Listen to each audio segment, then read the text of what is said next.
Question: who's interested to learn a few of my own personal tips and tricks that definitely have saved me directly money over time? Back in a minute.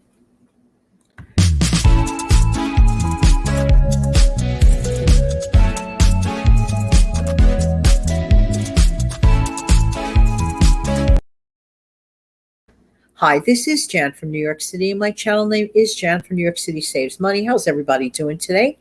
Welcome to Money Monday. And this is actually a series broken down. There are 28 tips, but for the next 4 days in a row, I'm going to break down the tips, 7 tips per day. There you go. I have my trusty notebook with me so that I don't forget to miss a tip that I'd like to give you. So there.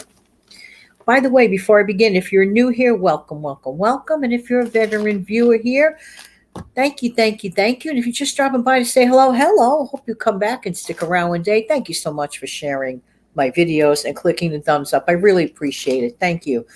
So the very first thing that I want to mention, these are not in any specific order of importance, but excuse me, please. It just happens to be number one. I spend very little, for example, on makeup, things of that nature. Somebody asked a poll, excuse me, please, one of our fellow wonderful channels here on YouTube put out a poll recently asking about how much we spend on makeup per year. If I spend $20 per calendar year on makeup for the entire year, I would say that's even a stretch. I basically only use 3 things, and I demonstrated that on a show in the past. We see me transform from Wake Up Janet to a little bit of Makeup Janet.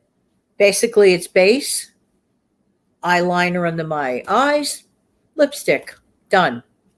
Base, liner, lipstick. I get a couple of those, stretch it out for the year. So for me personally, I don't really care for too much makeup. I do have some makeup that I was gifted with in the past. I didn't even open it yet. Some blushers and all that kind of stuff.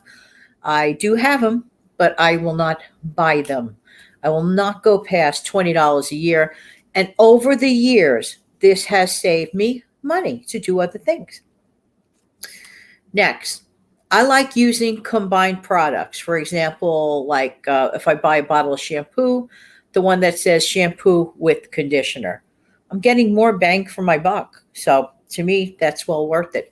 And when it comes to food items, especially in cans, not only for my stockpile pantry, but for my concurrent pantry, my kitchen cupboard's what I use on a normal basis. I do not mind spending money on combined foods. Let's say like a can of soup with many ingredients in it, or a can of stew with a bunch of ingredients in it. Think of how much money, time, effort, and energy I'm saving by just opening that one can with many things in it, as opposed to needing a whole bunch of different items to put together. Sometimes I do that way, sometimes I don't. But the way to supplement and stretch out your budget is to go that way with the stuff that's already in it. You could always pour it over rice or spoon it over noodles. I don't know what that grainy thing is on the left side, upper left corner of my picture, but it happens here. It's been like haunting me for the last few days. I don't know what that is. I am not using a filter there. So next, I love to buy, that detergent, that dish detergent, the blue one. Most of us agree with me on this one. It begins with letter D. That dish detergent is miraculous. Just a very little drop of it. And believe you me, it's not a sponsored ad for that product.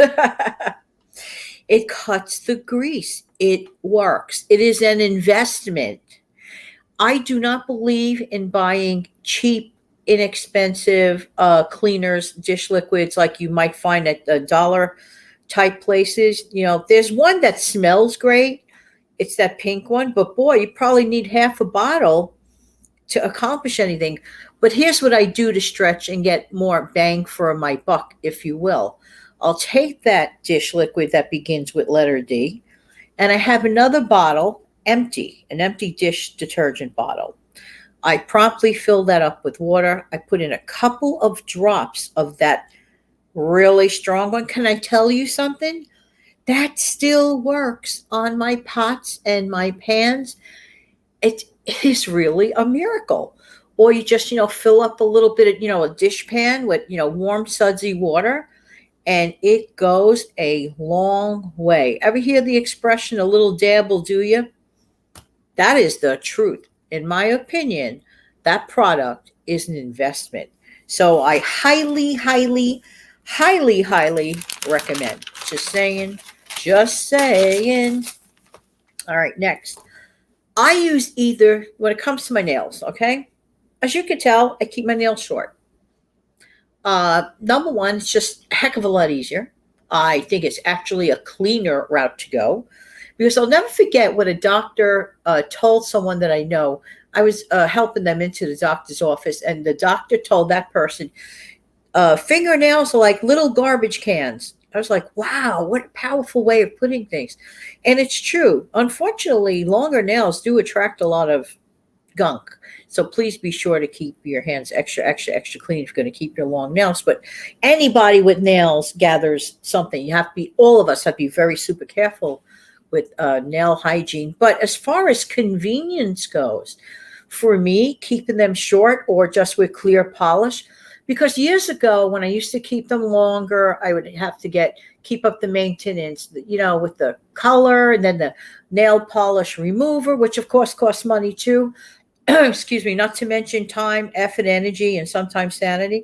So for me, not saying this is for you, but for me, easy nail maintenance is fine. I don't mind. I don't have to impress anyone about my nails. That's me. That's just how I feel about it. Anybody else agree with me on that one? Just saying, just saying. Hair coloring. Hey, God has provided natural highlights in my hair. And, I'm actually learning to embrace them. I haven't colored my hair per se with a box of hair coloring in a good year and a half, maybe even longer than that. Might even have been close to 2 years, a year and a half to 2 years. I just let it go. What I do have, as many of you might remember, is the option with that, coloring like on a wand. It's like it sort of looks like an eyelash wand type thing. And I could put it, if I want color, if I don't want to look at, my Lily Munster, but I'm getting used to Lily Munster and I think it looks okay. So, you know what? We need to just, in my opinion, I'm not saying this for everyone. I want to continuously embrace myself for who I am. I am a soon to be 63-year-old woman, and I don't have to pretend to have 22-year-old hair. I will embrace it. A little frosting on the snow cap will never hurt anyone. And guess what? The world still spins on its axis. It is not fallen off just because my gray hairs have come through. I don't know how you guys feel about it. Let me know. Next, this is like more like as far as like relationships and family and all this goes. I keep my personal important matters circle close to home, to my family, and a handful of close friends. While I do feel for everyone and I do pray for everyone, I just can't be friends with the entire world. I focus my energy and effort on my close family and a couple of handful of friends. That I like simplicity. Simplicity works for me because I have noticed that the more I like branch out, branch out, branch out, for me, it can become too overwhelming. So I kind of like reduce that as I've gotten older. So for me, not saying this works for everyone. Again, I'm sharing what works for me. Now, well, does that have to do with money? A lot. Because sometimes outsiders, if you will, don't understand if, your budget, you don't have enough in your budget for those extraneous activities, social activities that cost money, dining out, this and that. I'm not interested in impressing anyone. With your close family and friends, guess what? Because they are your close family and friends, they know you already. You don't have to go through this subconscious impressing of people, which in many cases, without realization, a lot of people end up spending extra money. And I'll be nice to everyone, but I'll only be very, very close friends with my close friends, and of course, my family. Absolutely. Um, for today, and finally for today, traveling. I traveled a little bit when I was younger, and that was fine. I'm older now, and I'm not interested in that right now. Things change, your mind changes, things change. So for me, again, for me, reducing going away too far away, because going away too far away costs money. This is real life, and if it doesn't matter to me in the first place. So if it doesn't really matter that much to me about wide traveling, why would I do it? Why should I do something that doesn't really matter that much to me? That's it. No judgment, right? Just saying, just saying. Hey, can any one of you relate to some of these points that I just mentioned for today? These are definitely money savers for me. Let me know what works for you. I want to close out the show, but want to find the right thing to close it out with. Anyway, thanks so much for being here. I really do appreciate your time. I'll be back in a minute for a wave. Hang on.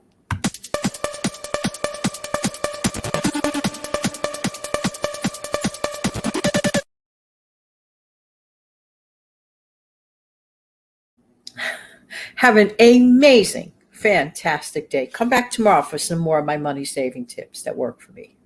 Bye bye.